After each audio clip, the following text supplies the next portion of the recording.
Okay, so this drill is a restricted release of your wrists and your hands in a chipping motion, okay? So when you're out there chipping, a lot of amateurs, a lot of beginners, which I see, they use a lot of their wrists to flick the golf ball up into the air and try and get some loft. It's really important that you must understand to get a consistency of contact and a better angle of attack into the ball, which will effectively improve your chipping straight away, is not to flick or use any release of the wrists. Okay, so what you can see here is I've got my watch on my left wrist and I've just simply slid a tee, a long driver tee, through the strap of the watch, and it sort of get the point down towards the bottom of my left wrist here, okay?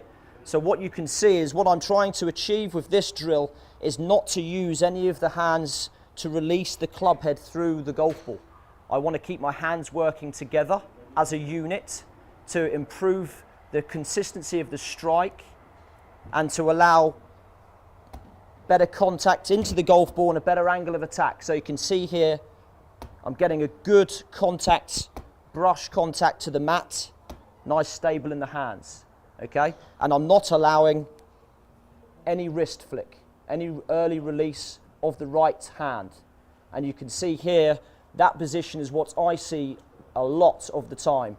This early release of the right hand, which ultimately gets a lot of inconsistent strikes. The club head hitting the ground before the ball, or the club head not even hitting the golf ball or hitting the top of the golf ball, which is why so many amateurs struggle around the greens. So it's really important that you keep those hands working together and you don't get any release with the right hand. So as you can see here with the chip shot, I'll demonstrate. Hands working together, no release of the right hand at all, and that tee, which is inside the strap and the tee pointing down on my left wrist, will restrict that movement. Or if you do that release with the right hand, you'll feel the tee dig into the left hand, and obviously you don't want any injuries.